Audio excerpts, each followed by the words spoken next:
This podcast is for informational purposes only and should not be considered legal, medical, or mental health advice. We speak from our personal experiences and opinions. The views expressed are solely those of the individual speaker and are not intended to malign any group, club, organization, or business.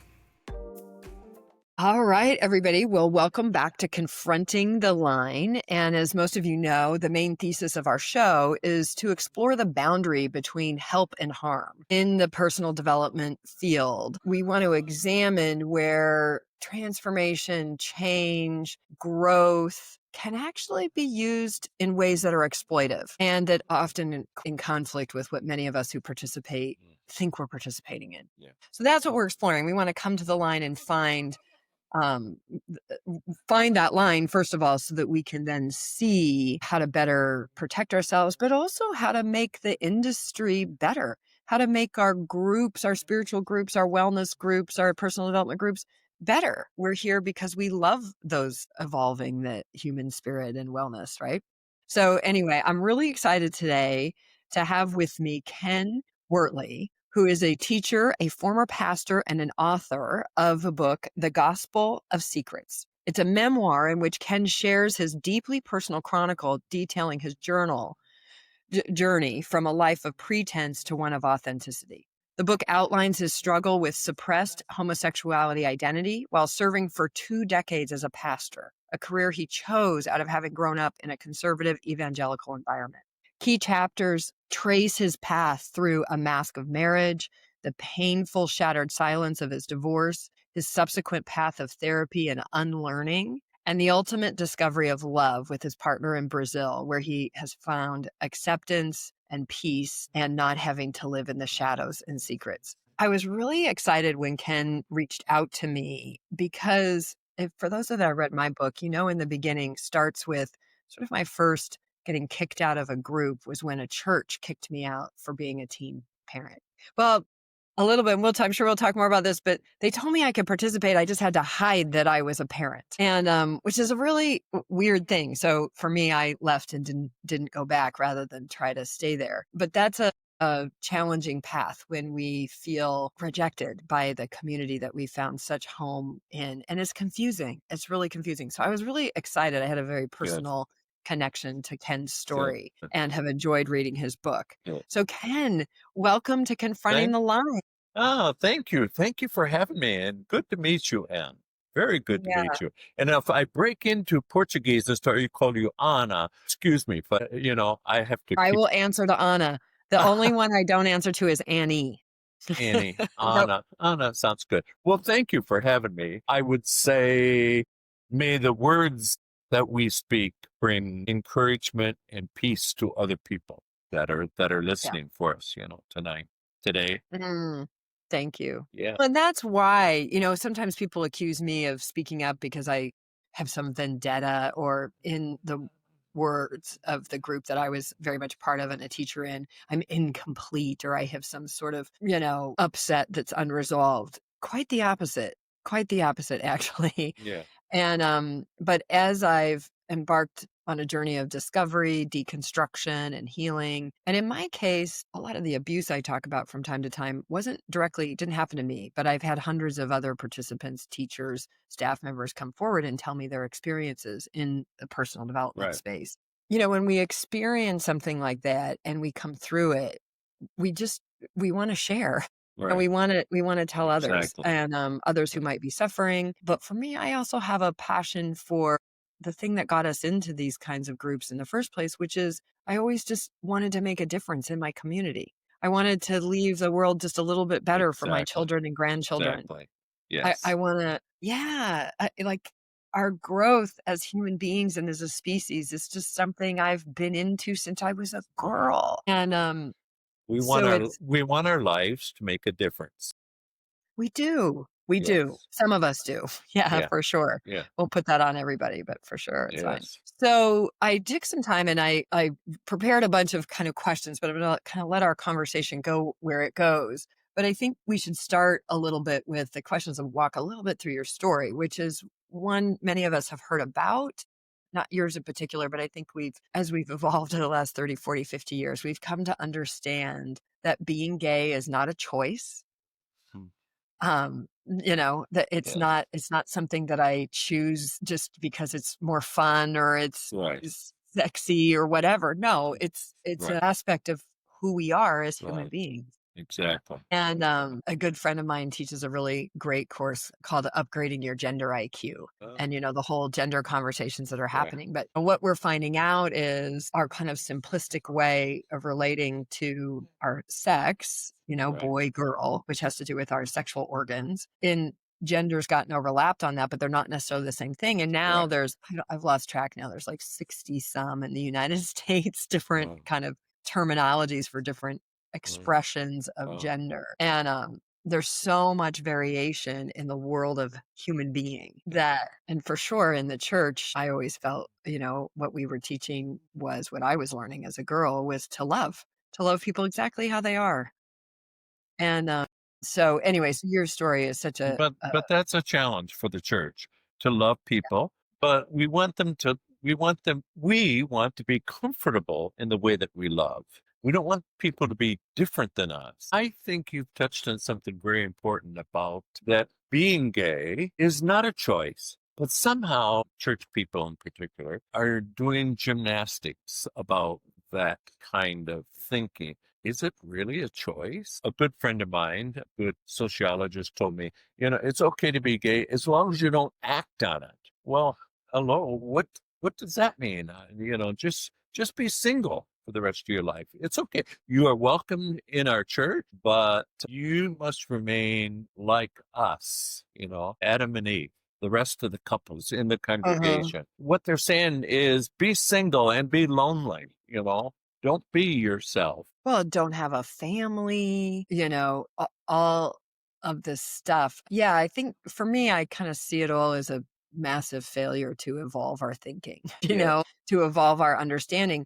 But that's one of the things I want to talk with you about today. What do we think underlies that resistance to, there's and as I was reading through your book and reading through some of the questions I prepared today, I was very struck by this need. I refer to groups, the group I was in, which is a personal development, group, pretty big one, or was pretty big. It's shrinking rapidly, but there's many like it. It's not alone, and in an interesting way, I think it was in part, it rose to popularity in part as people did get disgruntled with the church groups, which was our primary community structure for many thousand years. But, Right. I'll just look over the last couple hundred years in the United States, where you and I are both from. But I mean, the United States has found that it's religious groups that were not fleeing persecution for they wanted to be more liberal. They actually were fleeing, they wanted to be more Yeah. rigorous. So we come from a very, very, very Puritan culture here in the United Exactly. States. Exactly. And I think what we're seeing now is the shaking off of that, but it's fighting back a bit. Yeah, of course. Of course. I think the church, and I keep talking about the church or church Sure. people, but that's kind of my experience. It's difficult. It's difficult to do the theology. I learned that I had to unlearn and reconstruct my theology. That takes a lot of work. It does Yeah. take a lot of work. In the beginning, I threw off my faith. I just stuffed it. I was just tired of talking about God. I knew God didn't make me. I knew God didn't love me.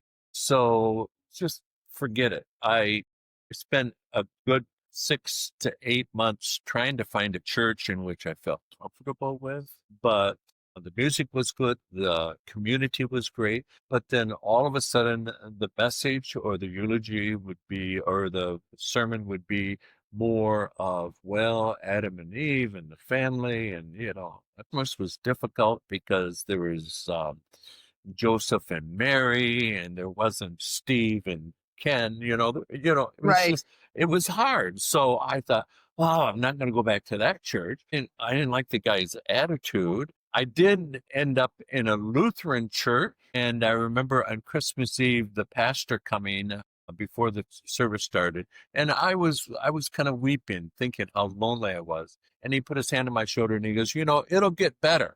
I just want you to know it'll get better. And I went, how do you know that? How do you know that? It's going to get better. What do you mean it's going to get better? I think he read my tears and kind of thought, okay, this guy's going through a lot and it will get better maybe in February or something.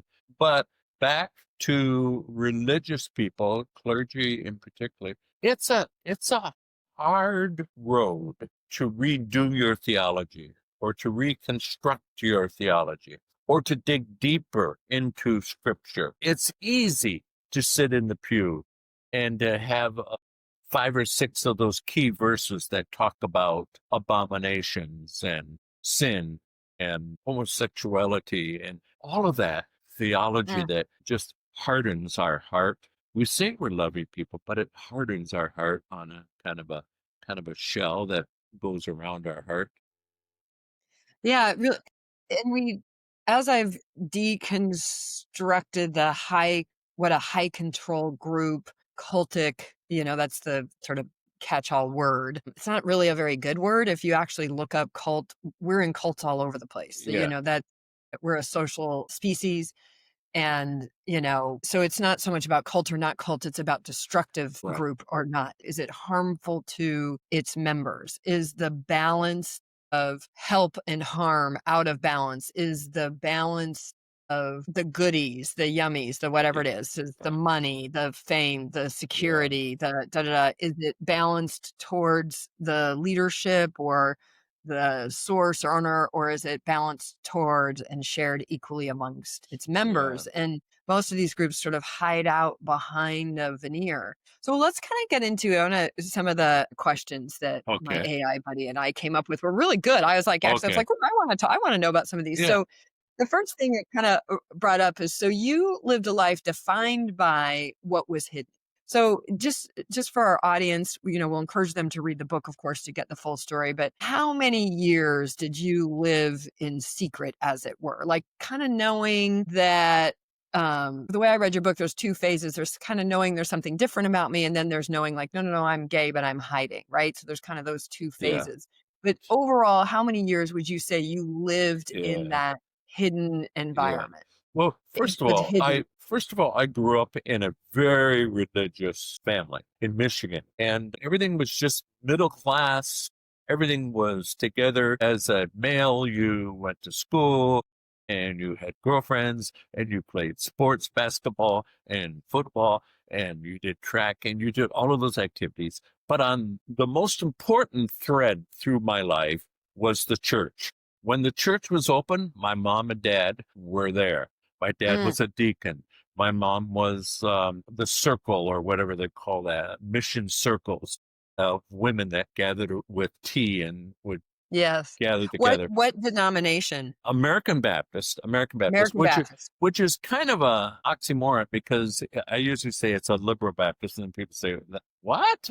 What's a liberal Baptist?" It's more of the open of the Baptists. Hey, I'm sitting in Texas, and I've had a lot of interaction and run-in with the Southern Baptist. Yeah, Southern Baptist and American Baptist. American Baptist split with the Southern Baptist over the slavery issue. So that's the history. So my life was just pounded in. I shouldn't say pounded, but was invited to be a straight young male playing sports, trying to get a girlfriend. I had a lot of girl friends, but never romantic. Never. Somebody asked me the other day, well, when did you know you were gay? And I never entertained that question all of my life. That would be a dangerous question. It's a dangerous question for me. I knew there was no possibility of someone being gay because religion wouldn't allow me to do that. The church wouldn't allow me to do that. So I was very active in the church, involved with a lot of leadership roles and a lot of camping and a lot of times with the pastors that would come and go, evangelists that would come to the church, all the time struggling with personal sexual issues that were easily confessed and guilt-ridden and dealt with. And then back on the straight road to becoming what my mom and dad and my extended family really wanted, is a pastor, to become a pastor, to to become an effective pastor. So I went in the late teens, never had a girlfriend, never went out on dates, went to the senior prom, of course, with the girl. I was very polite. I opened the door for her. I never kissed her because I didn't know that. Yeah, that was too uncomfortable for me. When did I know I was gay? That's the key question. All this time I'm going, no, no, no, no, no, no. I don't want to entertain that. I don't want to even think about that. I think I have a good friend. His name is Ray Boltz. And Ray is a famous Christian singer, but he wrote a song, God Knows I Tried. And he writes these words, when they said I was a sinner, I was struggling with my youth, and with the hope that God could change me, I believe it was the truth. I spent my whole life to be what they said I should. That's that whole cultic kind of thing. You should be like this. On the inside, I was dying because I never really could. God knows I tried. God knows all the pain I kept inside, and He knows all the tears I shed at night. I was so good at pretending, just like an actor on the stage. In the end, no one really knew me, only the roles that I played. I love that song. I love that song. That's a beautiful. I see so many correlations, Ken, to the personal development world, which I can see plainly in my own story. You know, I grew up non-denominational, kind of praise Christian churches. Right. We changed quite a bit, mostly because we moved a lot. At least that's what I thought at the time. I don't know. And I went from that environment, and then they rejected me. And then when I found Landmark, I found like what I thought was acceptance. And it was to an extent. It didn't have that community, that world didn't have the rigidity. And unlike many other self-help groups like Scientology is very intolerant of the gay lifestyle, whatnot. Landmark didn't have any of that. They at least as at the participant level, because it gets different as you move into leadership. And I bet you encountered this too. But because as you move into leadership, you have to become the ideal that they're selling. You have to, your life, everything about your life has to become an expression of that ideal. And there's this little bit of this bait and switch that goes on, and I can hear it there too, of we accept you. We love you. In Landmark, we would say you are whole, complete, and perfect. You just have some barriers to the expression. And if you buy our courses, we'll teach you how to move through those barriers, right? So that's the secular, commercialized model, but you can hear the same things. You, in God's eyes, you are perfect, but you have these sins. You just have these sins. You have these compulsions. You have these thoughts. You have these behaviors that are not who God really created you to be. And if you participate with us, then we'll help you. We'll help you. That is what indoctrination, like that is what it looks. This is the tractor. I'm doing tractor beams here. If for those of you that are listening on the podcast, you can't see it. Go watch on YouTube. But that's the thing that brings us in.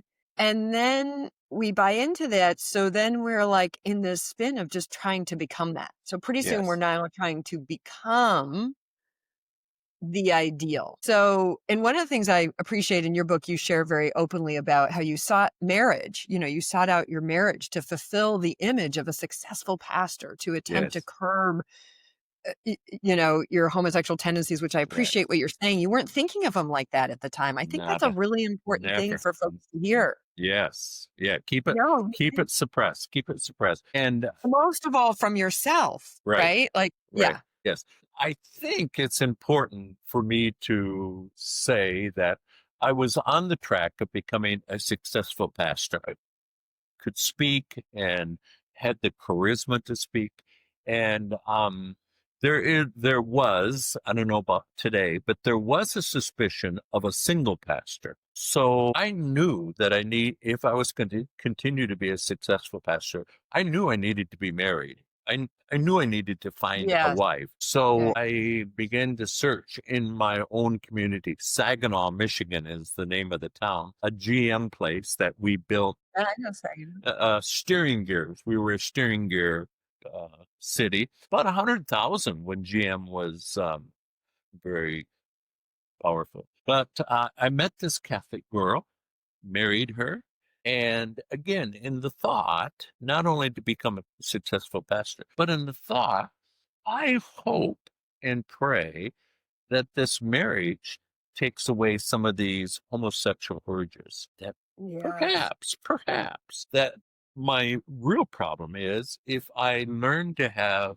heterosexual sex, maybe the homosexual sexual will begin to fade away and I will live my life. So it was kind of a great way for me to think about that. So I was married.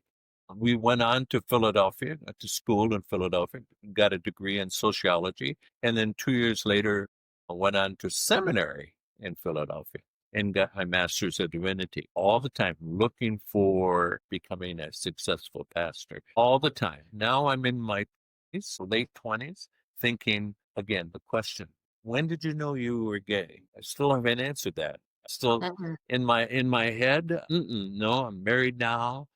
Of course, for those that are curious, only the curious, okay, you can turn your microphones off or earphones off. Sexual sex was just not fulfilling at all for my ex. I don't like to call her my ex. It's my son's mother. And I don't want to mention her name, but I Well, it's think it very was, clear from your book that you love this woman I very do, much. I did, I To do, this day, it's very I do clear still. that she's, yeah. The end of the story is today she's very angry. And so a lot of people question, what's your relationship now with your wife and your kids? And I have to say they have no contact. I did not exist. I do not exist. When we on the divorce, she told the judge, she says, the only thing I wish is that he gets sick and dies or, that his life ends soon so I can just put all of this nightmare behind me. So she wishes I was dead. So I know that kind of influence with my two grown sons is still effective. So no, we don't have any contact at all. So we were married. I got my degree in sociology and in theology. All of my theology was directed towards straight, non-homosexual theology. Well, again, in those religious structures and organizations, homosexuality it's a choice. It's not, it would be like saying we don't have arms. We don't have, and one of the things it's interesting you have a degree in sociology, so I'm sure you can relate to this, but one of the things that we have as human beings, and it's both a miracle and a curse, but we actually have the ability to mentally construct and live a reality and live in that reality. Yeah. But it requires reinforcement. It requires agreement. It requires a certain amount of structure. And that's what these communities become. Right. These communities become this support structure for an identity. Yes. And the identity has got all kinds of rules. It is this way. It isn't that other way. It's unfortunate as much progress as we've made in understanding human sexuality and how diverse it is and how it's just so much bigger and wider than what we've tried to make it in these systems. But what I'm curious about is the systems. What is it that's really trying to be won there? I mean, I keep coming up with it's the we're better than them. Like it creates an us and themness, which gives a hierarchy, which gives power. Near as I can tell, so, and that happens even in the personal development. My personal development was better than yours. Sarah Edmondson and a little bit culty has become a friend, and her husband are big Nexium whistleblowers. And there's this really funny byplay between Nexium and Landmark, and she like, because we had offices in the same area and we're competing for the same clients and same customers, just like church. Baptist is better than Pentecostal is better than, I mean, this. I think religious people live on the fact that I am a sinner. I do fall short of the glory of God. That's what I hear all the time. But your sin, homosexuality, so there's a hierarchy of So sin. your sin is more than my sin? Yeah. Got it. I Okay, think great. that's so true. Sexual sins are much more serious and much more demanding than being obese or Why do you think that is? telling a Do you lie. have Yeah. See, now do you have a theory about why? there's that hierarchy, like very large pastors, obese pastors would be pointing their finger to homosexuals, telling how sinful they are for their homosexual sin. And they should know the Bible. That's the other part. You should know your Bible. Well, they also have a hierarchy of what they accept as scriptures. Some of the scriptures they don't care to talk about, like feeding the poor or taking care of people who need food or clothing or in prison. Those kinds of sins. Well, and even that behavior on the dark side. So there's a light side. My husband and we were managing a hotel in downtown Dallas at the time of the Katrina evacuation, and it became dubbed Hotel Katrina. It was one of the most miraculous and incredible experiences of my life. I personally witnessed the incredible beauty of human beings amongst some of the most devastating of times, which is those go together a lot. It's the contrast. That's why I like Confronting the Line, because it's the contrast that lets us see. Right. So there's the side of that that's like incredible. And we fed and housed and cared for and rehomed hundreds of families. And we did that because the churches, it was actually, FEMA did a certain level of support.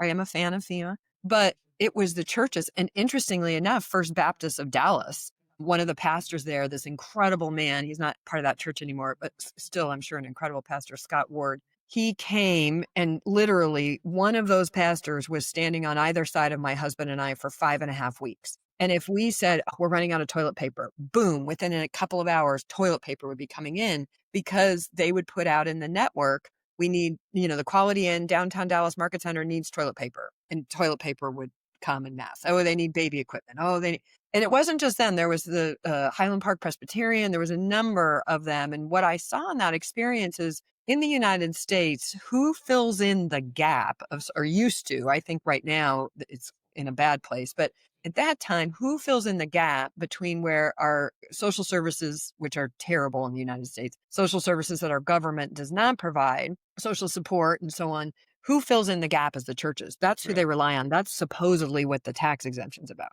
So that whole piece, but there's a dark side.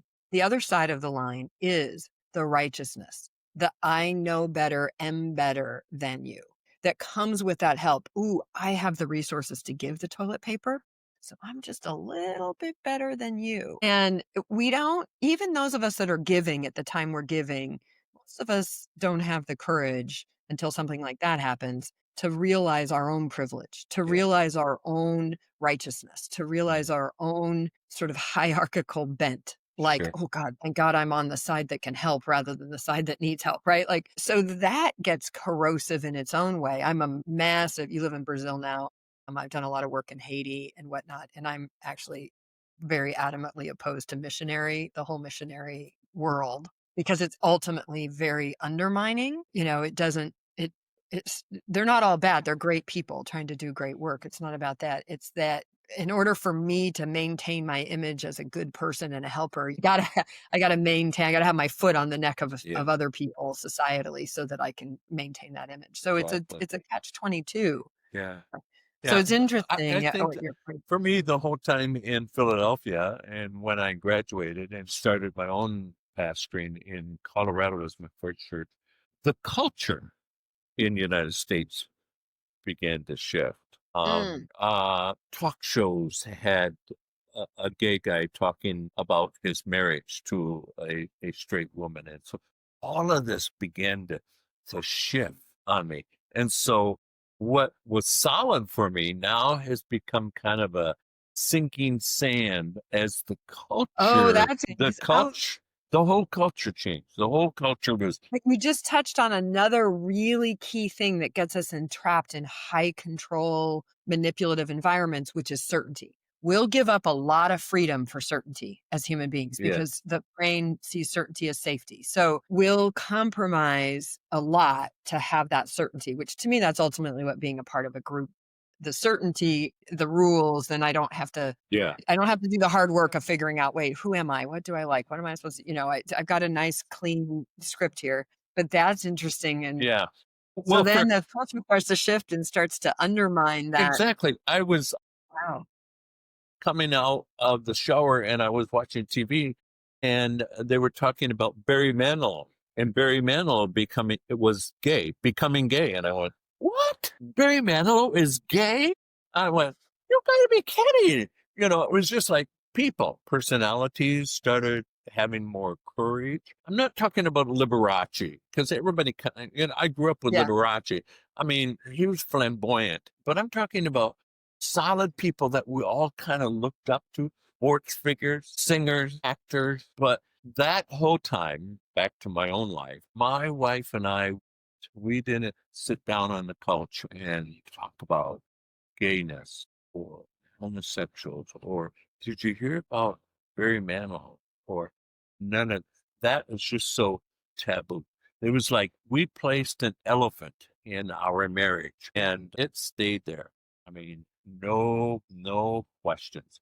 We walked Wow. around it, we smelled it, we could feel it. There's sometimes tension that would grow. The whole time we're not having any sexual relationship at all. None. First year, second year, 5 years, 10 years into marriage, still nada, nada, nada, nada. And I'm still struggling with, when did you know you were gay? Yeah. Still struggling with that question. And now in my 30s. And Yeah. she says, I would really like to have children one of these days. We've spent 10 years in Colorado skiing and playing, and church people were our friends. And, we were couples all together, and pizza and beer and things like that.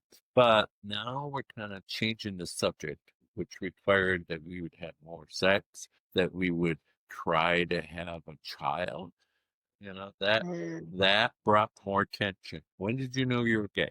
Still haven't answered that question. Still haven't even room. Not even really, you're talking about it now, but it sounds like then you're not really even thinking about it in that way. Well, I'm thinking about it all the time. All the time. You are? Okay. I'm obsessed with it. But yeah, Really? daily. Because So you're like wondering if you're gay or not, kind of? Yeah. Trying to get how it occurred for you. And I'm sure she saw when we were out to dinner, I would be looking at some guy. I'm sure she saw that. Like, why is he staring at the waiter? Yeah. That kind of thing. So I was dealing with these urges that were with me 24/7, all the time. Yeah, it was tough. So there was, I think this is a good point to fit it in, and we'll pick up the story, the lineage. So your evangelical theory dictated that God could not create gay people. We kind of keep talking about that. Like, that's not a thing. It doesn't, yeah. Signed, sealed, And society is also supporting that somewhat. I mean, there's a lot of, what comes first, the religious, doctrine and society, they go together, right? But can you describe the theological study and realization specifically regarding the historical and cultural context of Scripture? The divorce came first. I'll just tell you the part of the story is that we had, after 2 children, we lived in Spokane, Washington. I knew that this was my last church. Some reason I just knew it. So I began to go back to school and think about becoming a teacher. And we lived in the same house, but we didn't live in the same bedroom. And I remember one day she coming down the stairs and she said, So she says it. You don't. Yeah. Gotcha. Yeah, I don't. And so I tell all my gay friends, I didn't even have the courage to say, by the way, I'm gay. Never. Yeah. So I still haven't answered the question, how long have you known you were gay? Gotcha. So let's go back to the kids. Now you're going to, because you can hear too, you're going to get married, and you're doing the things you're supposed to do. You're doing. And I was all of the things a good father, a good pastor, very successful pastor, growing churches, growing staff, doing everything well. We lived in California during the earthquake, and then we decided we were going to move to something a little more stable. The church in the Bay Area was less than an hour from San Francisco. As a pastor, did you ever have anybody in your congregation come to you that was wrestling with the same things? all the time.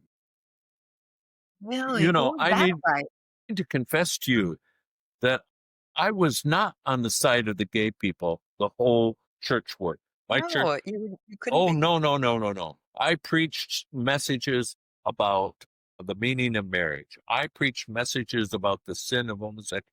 I did it all, Wow. to let the congregation know that homosexuality is not welcomed in this church. It is not something that we want to deal with. We don't have the energy or the time to begin to think about being an opening and affirming church. So let's deal with hunger. Let's deal with social issues. But homosexuality, no, no. I'm sure. That's a good point too, where that's something I've seen in my own ago, where our helping that it kind of, while it is good and it's doing good, it's also acting as a cover, a kind of beard, as it were. The old term, like you're married as Exactly, a beard to hide, exactly. And I think right? I think Fence. that's the clue. That's the clue for why people are so involved in the church. Mm, It is a cover. yeah. It is part of a disease. We rarely can go to a church and begin to talk about our problems and issues. We have to keep it covered a little bit, protect it. Mm. We become good Christians. We become good conversational. But no, we don't really deal with our inner issues that are eating our heart and our minds.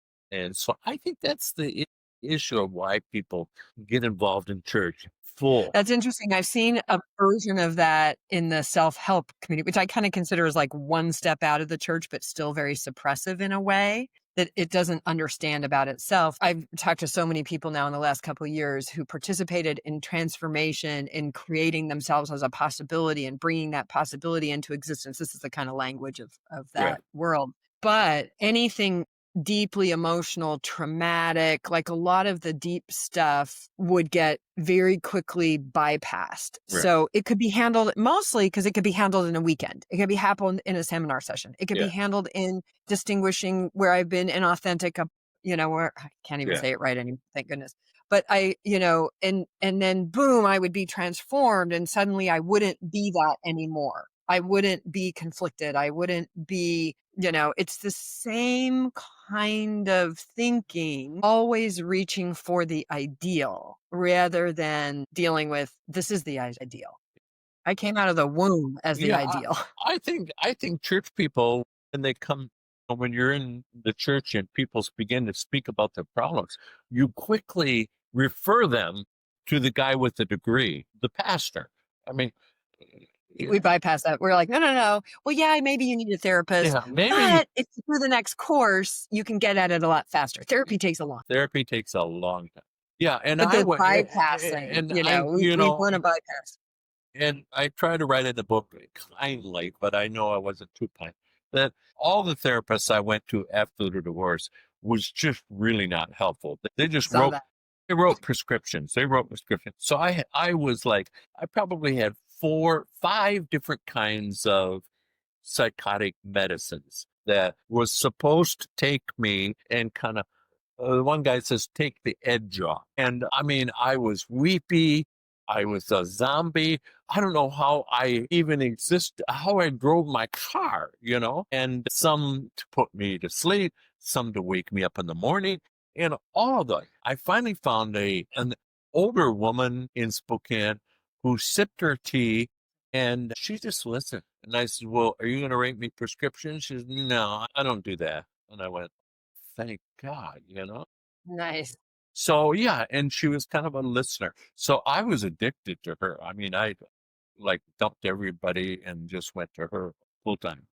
Well, after all those years of having to deny, and I love that you became a leader, like that you became a leader in the system. Like you went all the way to try and cure what was wrong with you. So Yes. you become a pastor, you get married to, the right woman, a good Christian woman. And then the children. So you have children. Anything else you want to add about that? So you have, because I know you have 2 wonderful boys. 2 wonderful boys grown up. Both of them are school teachers. Yeah. I went to all of they were your typical males. They did all the sports that you could possibly do in school. Scott, my youngest, when all of this hit the fan and the elephant was like stabbed in the living room, Spokane became kind of a rumor mill. This And is a small town. I'm from Seattle and yeah, did a lot of this again. So so one of the teachers, of course, I was a teacher also. One of the teachers told a high school teacher, and they went, "Wow, some guy in the middle school is getting a divorce because he's gay." And they went, "What? What's his name?" So the name got out, and Scott was in that school. So he told me right out, he goes, "Dad, I'd appreciate if you not come to any of my games. People know you. Your story is out there. And so there'd be a couple times I'd go to his basketball games and I would stand near the bleachers so no one. It was tough. It was tough on them. It was So tough. they were, how old were they when, and your Gee, I don't know. wife is the one who actually, but it sounds like high school and middle school, maybe. Yeah, no, they were in high school. Kyle, my oldest, went on to college and got his teaching degree. And so he was older than Scott, and Scott was still in high school. So Scott was when I love the elephant got stabbed in the Yeah. living room, which wife does, what do you think precipitated that? Like, did she, I mean, that took a lot of courage I on don't her. know. I don't know what happened to her in her mind. I think she is kind of fed up about having this stranger living in her house. Yeah. She, a couple of days later, said, "We need to find you an apartment close to where we live now so that the boys could come to visit." I don't know what she thought, that the boys were just going to come on over and have some coffee with me or drink or whatever, or watch a game. That that never happened. I mean, it just never happened. I don't know. I have no idea I just think the pressure Yeah. got to her at She's that point. probably pretty lonely. I mean, I'll Yeah. just speak as a woman. She's probably pretty lonely. And look, the strength of women is highly underrated. So in popular society, but I actually it was a pastor actually that puts on these fantastic marriage workshops, and he's a social Emerson Eggridge, is that how you say his name?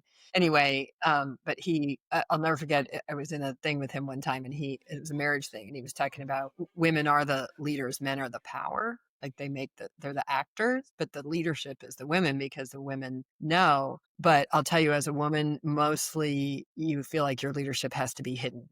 You have to hide it. Right. So, and to me, calling an elephant is an act of enormous courage and incredible leadership. Yeah. And she said, which is pitiful for me. She says, "How long have you known you were gay?" And I looked at her straight right off the bat and saying, "I'm not gay. Gay means happy, and I'm not happy." And she just kind of went, "Oh my God, you need some help. You really do need to find some help because I can't." Wow. And then she says, "I can't deal with this anymore. Yeah. I can't be married." Wow. So that's where I often joke about, I got separated from my sort of high control environment, my world, the self-help world. I often call it ejected from the spaceship. First, you just feel ejected. You don't realize for a while that it was a spaceship. Right. But you're kind of out in space with nobody and nothing, and including yourself, because yourself has been so commingled with the doctrine, with the ideology, with the teachings. And it's no different, guys, in a self-help group. It's no different. My job as a teacher was to be the work, to be the distinction. And I still actually love the work, which you and I will come to that, because people don't realize is leaving, you don't actually have to give that. You have to give it up for a little while, because you have to separate so you can see. But you can come back to the parts that nurtured you. Yeah. But you don't know that at that time. Right. You're losing everything. So you're losing your family, you're losing your congregation. I can't remember at this point, because I know you left being a pastor. Yeah, And I became did. I left the church and became a middle school teacher. Anyways, and I went to school every day in that kind of state that you just described. And I had a good friend across the hall, and Marcia said to me, "Well, you can't get a divorce. You got to get some therapy. Maybe you two should go to therapy." And I said, "Marcia, I think I'm gay." And she looked at me like, and I went, Did I just say that? I was going to say, was that the first time you I said think I that? just said that. I think I just said that out loud. My goodness. And she looked at me and she went, "What? You?" And I went, "Yeah." And she's, "Well, all of my friends are gay." And I went, "Oh, well, good for you. I'm glad. I'm happy Because for you." now, like you said, society around has started to change. Like we've started Exactly. to accept that Exactly. gay is human. Yes, exactly. So that's probably to answer the question for everybody. That's the day after many months of drugs and therapy, and I came to terms with the word gay, and then began therapy with this therapist and exploring that and all of my beliefs about. And so church just went out the window. God went out the window. The whole theology went out the window. I took my books to Yeah. I took all of my theology books to a used bookstore and just dumped them. The guy goes, "Don't you want money for these? These are like commentaries." And I went, "No, I don't think I'm going to use those ever in my life again." And This is such an important piece, though, that I want to underline, highlight, circle, score for anybody who's coming out of an ideology, a doctrine, a belief, and I think we have to create more room for us as human beings to change our mind. We can't evolve if we can't change our mind. If we can't go, wow, could you imagine if the doctoring still believed, it was still about humors and bleeding you to get the bad blood out without putting any new in? I mean, the population would be much less, I guess. But we have to be able to evolve. And you can't evolve if you can't separate and then deconstruct. And this is a big thing I'm on exactly, because I'm now deconstructing exactly, it's called the distinctions or the right, methodologies, not of transformation. Right? But this piece of deconstructing, and what I want to say to people from my perspective, and I know this is where it goes for you too, is don't worry. The good parts come back and they're even better, right? But exactly. you have to separate. I have many landmark friends out there they're like, okay, the organization was bad. Okay, the staff position, the leader position, it was really harmful. It really hurt. But the distinctions are good. In other words, the doctrine, the ideology is good. And they're trying to use that doctrine to heal. You can't do that. You have to separate from it and kind of pull it apart so that you can separate the chaff from the grain, quite literally. Yes, And I really appreciate yeah. what you're saying there and how important that is. Well, the book came out, and a guy who lives in Mexico he goes, "You mind if I send you a little poem because your story is my story, except I'm a Catholic. I was a Catholic priest." And I went, "Wow, this is weird." So he told me that his family forced him to become a Catholic priest, and yet he dealt with homosexuality all his life. So he wrote a poem called "I Once Was a Liar." I once was a liar, my whole life balanced precariously on a lie. These feelings lie heavy on the frail frame of a frightened little boy.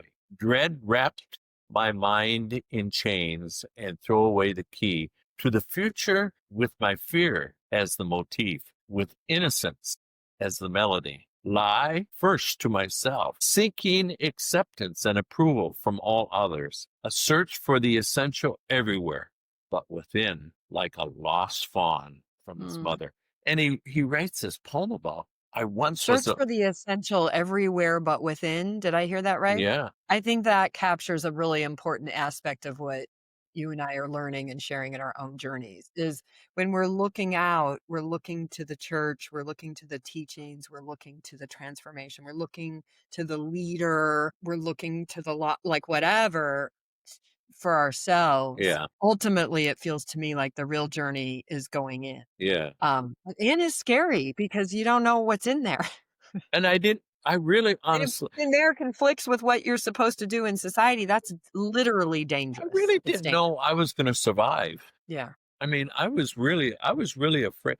I never cooked my own meal. I mean, all of this adult life of me, I didn't know the pots and pans I needed or the cups and the saucers. I didn't know anything about living by myself, living with myself. So all of that had to come in. This guy who wrote me this poem also said, "Are you familiar with the book of Why People Lie to Themselves?" And I went, "No." So I've been trying to Google, and if anybody out there knows this author, I'm curious why, I lied to myself because I needed protection and I had these layers. But what is that book about? Why do people lie to themselves? That's a good one. I like that. Wow, that's good. I'm going to add that to my list. Well, and I Yeah, think you answered in part is it occurs for us as if our survival is dependent on it. And if depends. we are good people, we regard ourselves as good people. We want to be good people. We want to have to believe the lie. Right. We have to believe the lie. And that's where it starts is you got to be willing if true growth is what we're after. I believe we have to be willing to go Yeah. lying to Yeah. myself. Yeah. Now you can go too far into that because I've done that too. One of the pieces of the human potential doctrine is 100% responsibility. You are the source of all of life. You are the source of everything. Well, that's playing off a fundamental psychological truth that we are seeing life how we're seeing life. And we as human beings, as you and I are even describing here, have the ability to have some put our will on what we're seeing and how we're seeing it, right? Right. Okay, but that has like very little to do with life itself. It has a lot to do with our experience of ourselves, our internal landscape. It has very little to do with life itself. Yeah. Yeah. I We have agree. to live with that ability. Oh, I have the ability to construct my reality, and there's some gifts in that, and there's some times that might be appropriate, and then there's other times, but I also have to live in the world Yeah. the way the world is, and I have to be able to navigate those two things. There is, someone says, what about now? And you're married, but Brazilian, and things are paradise here. But there, there are many times at night before I go to sleep that I grieve about Mm. my past life. I know that there's not wholeness when I think about the past. There's not peace. There's really not very much good to begin to think about it. But as I lay down my head, I think, wow, you lied to your wife, you lied to your sons, you lied to your church, you lied to your friends, that's tough to live with. I just had open heart surgery a year ago in September, and the surgeon who speaks total English, he goes, what would you say is your stress level right now? I love Brazil. I love the beach. I love. He goes, well, what are you dealing with? And I'm going, okay, you would have to put your finger on that one. But yeah, that's a tough one. That's a tough one for me is to think about your mistakes. But theology and good philosophy maybe is the Apostle Paul who says, I forget what lies behind and press forward. Back here, I, I can't I can't do this. I can't do this without the grace. But now I have to press on, move on, and continue on, even though I don't have a relationship with my sons and my Well, wife. I would offer it comes through in your book, and I think it's slowly coming through in your consciousness. But in your book, I could see your willingness to hear that question when you lay your head down on the pillow. That's what healing looks like in Yeah, my world. yeah, Is going, wow, look at that. And then it's all about everybody talks about forgiveness, but they got it wrong. It's not about forgiving the church, no, it's about forgiving yourself. yes, True peace comes in. yeah, And I can see where we've created these doctrines, these you're right. theologies to try and speak to some of this, but we externalize it. I was watching a great Tyler Perry movie the other day. It's up Huh, on Netflix, right? And, I have a complicated relationship with the whole Jesus God thing. And, but I realized I was kind of annoyed by all the God reference. And then I realized this is how I thought of it. You'll laugh. See, I'll try my theory out. The the icon of God is like a giant gestalt exercise. We're actually talking to ourselves, but we kind of put it out here for a minute. We go, okay, God, can you please forgive me? And that's fine to ask God's forgiveness. I've asked God's forgiveness, but ultimately the forgiveness that mattered was when I looked in the mirror and I went, man, can you forgive yourself? Can you forgive yourself for getting pregnant at 15? That was my big, wasn't my first sin, but that was the big one. yeah, So, yeah, and especially being in a Christian world, like I had defied the whole thing. So, and then over time, yeah, but it doesn't, And when I knew I had truly forgiven myself is when I can talk about like, you know what, that was not really a good idea. Like, I do not recommend that lifestyle. And I actually became somebody who talked in high schools. Like, I was featured Right. in an after school special. But what I would talk about was the realities of what it meant to be a parent at 16 years old, 17 years old, to not be able to go to school, to have to Right. rely on blah, blah, blah. And a way to talk about the reality of it. But over time, my son is 40 now. I love him to death. We did a great job raising each other. Um, we raised each other. We grew up together, and I wouldn't trade him for the world. And if I could go back and do it again, I wouldn't have gotten pregnant. Like, we have to be able to hold both those things. That's what forgiveness allows. I believe is Exactly. forgiveness allows my ability to go, well, that was bonehead. Yeah. Or, oh, that cost me. One of the things that cost me spending almost 30 years of my prime adult life in this particular organization. And, I was sort of a pastor, as it were, but in a secular seminar company.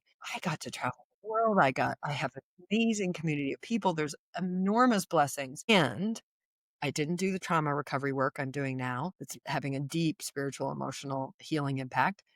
I stunted my professional development and growth. I missed the opportunity. I just got presented a potential opportunity to go back to school, but I didn't get to go back to, I didn't go to school. I don't have a retirement.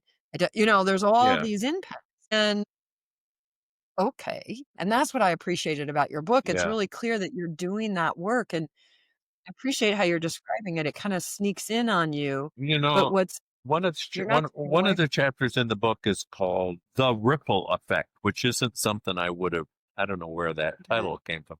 But now I really don't tolerate lying too much. I don't Yeah. in myself and with others. And of course my husband is kind of like, I say, no, don't lie to me. And he goes, oh, I hate that when you say that. But I don't like lying. And sometimes I'll do a fib when I'm at the store and I'll think, I need to just tell her the truth. I'll catch myself. That's the beginning book that I read in the beginning of this process was called The Unlearning, and Yeah. I love unlearning that. unlearning to tell the truth. And some people say, well, you're supposed to tell the truth. Well, Which truth? my lifestyle was not telling the truth. It was about it was about secrets. It was about secrets. And now I have a hard time with people who have a hard time telling the truth. Just tell me the truth. I sent my book to my cousin in Michigan, and it was a couple months. Been a couple months since I heard from him. So I texted him on Facebook and I says, "Okay, stop this. I know you've read the book. What do you think?" He goes, "Oh, it's a good book." I said, "Stop. Tell me the truth." And he goes, "Well, I just didn't enjoy it. I did." Oh, he goes, it was a sad book. It was a tough book for me. He goes, "I see you with your wife, and it was hard for me to separate Yeah. you from your wife as a couple. I see you as a Mhm. couple still." Yeah. And reading this book shattered all of that. And I wonder, like, why would you write a book like this? So I have a really intolerance now. And I have an intolerance in a country in which gayness, I mean, they are kind of far ahead of the United States, but there are so many gay guys that I'm with that are hiding from their evangelic family. It's ask, don't tell kind of life Yeah. in Yeah. Brazil. We know our son is gay, but we don't want to talk about it. Right. We don't want to celebrate it. We don't want to ask him to bring his boyfriend home or anything like. So that's very common, and it gets me all twisted inside. And I have to say, okay, calm, my word in I think Portuguese. it's so fundamentally threatening. I have a number of friends. One of my best friends is a gay man. And it's never, I was like, so, what? I would come to realize later when I saw the movie about Tammy Faye, and I was very, sad about not being able to, just sort of what's happened in the church and stuff. Yeah, When I saw the movie, I was like, oh, I get it. The Christianity I learned was the Tammy Faye version, which yeah, beginning and middle of end is Jesus loves you, don't you know? Like, yeah. that's it. Right. So I don't really understand what the threat is. The only thing I can think of is we're just so biologically ingrained to reproduce, and you can't although now you can, science has made it possible. When I was on a 2-week tour in Africa, and gay marriage had just been legalized in the United States. And we were sitting around the tables one night, and one of the other gals in my group was talking with the guides. And, we'd sit up until late in the night and just have all these conversations about all the culture and the differences and all this and that. And this conversation came up about gay marriage, and the two guides that were with us the whole 2-3 weeks was like, but we don't get it because you can't have children. Like, that's all it was to them. If I was born and I never had a right arm, I wouldn't live like I needed a right arm because I don't have it like that. So to me, it's like that. I'm not gay, so I couldn't ever really know what that is for me. Yeah. And we can't ever really. It's my own prejudice. I live in a big city, João Pessoa, which is the capital of our little state called Paraíba. And these two guys I met in a grocery store, and they were American. They spoke English, and we were talking about cheddar cheese, and they said, that's not cheddar cheese. And I went, wow, you guys speak English. And he goes, well, because we're American. And I went, wow, cool. And of course, they were a couple. And I got to know them, and they had a deep need to have children. And I was kind of like, I don't get it. Like, you're two great guys in Brazil. It's a great playground. You could have fun with your gay life, blah, blah, blah, in my head. But no. They saved their money, and they got a surrogate, and the surrogate had twins. So now they're parents, and I still don't get it, but that's okay because I was a parent. Yeah, but you know what? Because you are a parent. Yeah. That's part of why I think you can't get it. I remember having a good friend of mine who went through to hell and back to give birth to a baby. And I kept saying to her, just adopt. There's so many kids that need it. She goes, no, I want to have the experience of being pregnant. Now, I've been pregnant twice, of 2 children, and gone through childbirth twice. And I was like, no, it's really not that great. It's just really not that great. Like, you don't understand. Exactly. Like, you have heartburn all the time and hurt. Look at these stretch marks, all this stuff. But then I came to realize, like, okay, wait, but I could never really understand because I had the experience. That's the privilege that I've had. Yes. And that's kind of how it works, right? And then we also, we have kids, and we know, like, we love them to death, but aren't they kind of awful? Like, they're kind of awful sometimes too, right? They're mean. They're, they grow up into these humans that maybe we like and don't. We love, we always love, but we don't necessarily like. And I have 2 stepchildren, and we have all kinds of strife in our family. Also, interestingly, around some of the religious things. Yeah. Brazil is a strong Catholic area. Yeah. And they went to a hospital, and they had a hard time because, when they filled out the documents, who's the mother? Right. And these guys could speak fluent Portuguese. We both want our names on the birth. Mm-hmm. Oh my goodness, it hit the fan for a couple of days. And then they decided, well, okay, I guess we could do that because the surrogate, I don't know what happened to, I never got the story about what happened to the surrogate, but, they had twins. Yeah, that's the chapter about the ripple effect. I have intolerance for people who are hiding in secret of their life. I can't hide. I got blue eyes. I can't hide that. It's interesting you stated as a kind of intolerance. I would reframe it a little bit in that you've come out and you're okay. Yeah. And to me, that's a kind of a cranky expression of what's actually probably really your just deep love for people, and you want them to know they're okay. They don't have to hide that they have blue eyes. They don't have to hide. Like, so then we have kind of a cranky affect about it. But no, I wouldn't. You wrote a book to shout from the rooftops. It's okay. It turns out it's really hard. Yeah. The ripple effect. If someone says, well, did your boys get the book? And I went, I have no idea. If they got the book. I'm sure when and if they get the book and they read it, that I'm going to hear about it. But our lives. Maybe not. It might be interesting because I bet there's boys are pretty wired to take care of their mom. Yeah.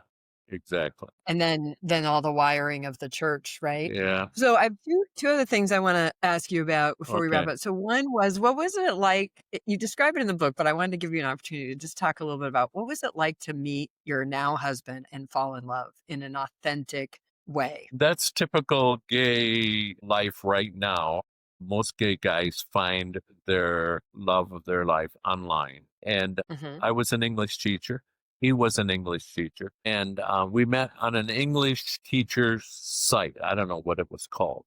And so his agenda was to practice his English with an American. And so we, as time went on, almost every other day, we talked, just talked about everything, our lives and where we're at and what we're doing. Brazil culture, totally absent for me. I had no idea what he was involved with, the life of a Brazilian in though back then. And as time went on, he taught me that love is this process. It's a growing plant. It becomes as that old children's story. By then, all your fur is rubbed off and your eyes are falling out, and you have droopy, that velveteen rabbit, And as that's Yeah. kind of like how love is. It kind of grows. And I said, "Have you ever thought about coming to the United States?" Left the English lessons kind of phase and became more and more and more intertwined. We tried desperately to get him to the United States. Wasn't going to happen with visas. Couldn't do it Yeah. on a visitor visa. He was rejected twice by the American government. And then it was Wow. that historic event where the Supreme Court said, okay, gay marriage is now a marriage. Yeah. That was the door. That was the window that flew open. I hired an attorney in New York City who handled this, and I says, I don't know if this is going to work. 3 strikes, you're out. He can never come to the United States. So he goes, no, this is it. It's legal. So we put a big book together of photos and everything, how we met. And yeah, it was accepted. He had to go to Rio de Janeiro, which is about 4 hours from his house, to fly down, do a actual interview in English. And one of the questions was, what is Ken's birthday? Do you know Ken's birthday? And he goes, yeah, it's February 12th, And the guy goes, wow, what do you think? They were asking him personal questions about me. Okay. I was proud that he actually knew those kinds of answers for them. So they went, okay, you're approved. Enjoy your marriage and life in the United States. So he came to Spokane and lived for 7 years, 6 years. And I went, okay, I'm done teaching. I'm getting tired. I want to go. I want to go to Brazil. Yeah. Yeah, amazing. I can get it. I wanted to speak to and say something for those of you that are listening. It takes a lot of courage to allow your family to be upset at you. It actually takes a lot of courage, and to allow them their process and to Exactly. just love them exactly as they are, even when they're not willing to love you Yeah, exactly as you are. exactly. That's key. That's key. Amen. We say amen to you. Yeah. Well, and that's so in the end of your book, and this is where, again, the dark side, the light side, right? Like of the line. You talk a little bit about, and you just expressed it a little bit, your tolerance for intolerance, wearing thin. You kind of talk a bit about coming back around to what in the church is often called a relationship with Christ, a relationship with you. Like Yeah. you came to a place where you can both be gay and be Christian, Yeah. in its true sense. Can you say Exactly. a little bit about Yeah, that? that's important. Thank you for adding that. I'm not a big church goer. The guy who cuts my hair the other day, he goes, "Well, don't you go to church?" And I said, "Nah." First of all, it's in Portuguese, and I'm not gonna do that. I do miss the community. I miss the Yeah. singing. I miss the atmosphere. It was always about the music for me. Yeah, I I haven't been to church in a long time, but when we moved here to Texas and I would go, I would I love basically go that. for. I guess what I miss and what I'm craving now is that this presence of a higher power. I'm in the presence. I don't want to say Jesus or God or what. I just think that when I'm there and I see in Venetia's, my partner's church, which is Catholic, I go and there's this pomp and circumstance and incense and bells and whistles and Ritual. everything, rituals. total rituals. And I think, what is this? What is this show? But then I think there's this presence. There's this awesome presence of Mm, someone bigger than me. Right now, it's the ocean. mhm. The amazing power and beauty and expanse of this body of water could toss my body around, and I could smell the salt and feel the ocean bob me around like I'm nothing. So there's also a daily reminder. Maybe that's my church now. As Yeah. I walk to the beach every day. I pick up shells. I feel the sand, the warm sand. But then I get in the water and I try to figure out what's way out there. I wonder what that is over there. Because we're close to Africa. They say if we continue in a boat, we would catch the coast of Africa. And I think, wow, the ocean is so above me. It is so Yeah. beyond me. It has life. Where it's like your heart opens, that's presence to me. I participate in a spiritual study path called the Diamond Approach. What I love about it is they pull from spiritual traditions of all kinds. And we can be in a retreat, we can be looking at stuff from St. John the Baptist, the Enneagram, and Buddhism and Yeah. Sufism all at once, Yeah. so love it. But there is this sense of presence that I think is not bound by the skin bags, Yeah. that we can participate in if we do the work, the healing, the looking, the authentic work, and that we open our hearts Yeah. and we allow, to me, that was always it. And, that's one of the things about, I've always thought the church itself, the institution, Yeah. wasn't about the institution. It was about access to Yeah. something. So what I've come to believe is it's access to the presence of love, of and humanity is Yeah. an expression of love. So can I open myself? My ongoing inquiry for the last 5 years, Ken, has been, can I live in the world the way it is with my heart open? And Exactly. it's a daily, some days I can't. Yeah. I just can't. And some days I can. And mostly I'm in the journey to find out, what does that even mean? And what do I have to let go of? And Right. what do I have to pay attention to? Brazilians on New Year's Eve, I always like to go down to the beach on New Year's Eve because there's millions of people down there. Women, particularly, I should say women, but all Brazilians wear some kind of white Uh-huh. dresses, Yeah. formal white dresses. So it's 11:59 and they all move towards the water. They go right in the Mhm. water. And when it becomes 12 o'clock, like it's church, they all just like go under the water and pour this water over their heads, as this Oh, isn't it? cleansing. And I think, wow, I am missing so much by being like rigid evangelical, there's something going. Well, it takes time to shed that. I'm in my own deconstruction process. A lot of times I'm like, wait, like the chip I've been working on this week that I swear got implanted was that there is no gain without pain. Like, well, really? No, maybe can I gain from my joy? Yeah, Exactly. when I look, I actually can, but I have to bring that into my awareness because Exactly. that's not the programming. The Right. programming says, no, no, you got to have the Yeah. pain. So if I want gain, I got to go look for pain. Yep. Well, maybe I don't. So, wow. Well, Ken, I Oh, so appreciate this time together. I this was suspect it won't this be was the last. amazing. Good. I enjoyed your book very much, and we'll put a link Good. to the Good. book. And I saw on Amazon you have a little workbook too that Yeah, I when I do. looked. Somebody said, "Well, I'd like to do some of the work that you did, theologically or psychologically." Well, I could put some of the questions that I would come Yeah, up with, you're a pastor and a teacher. Yeah, You got the skill. exactly. I did that. So, but nobody's really thought that was important. But my email, I make sure one podcast guy says, "What's your email so people can be in touch with you?" And yeah, I want people to be in touch with me. So that's also in that link that you could provide for them too. Okay, great. Good. I'll make sure to get all that from you and This put it in the this was show notes. this was wonderful. I'm feeling like Yeah. I did the book kind of roundabout everywhere. It was kind of fun for me.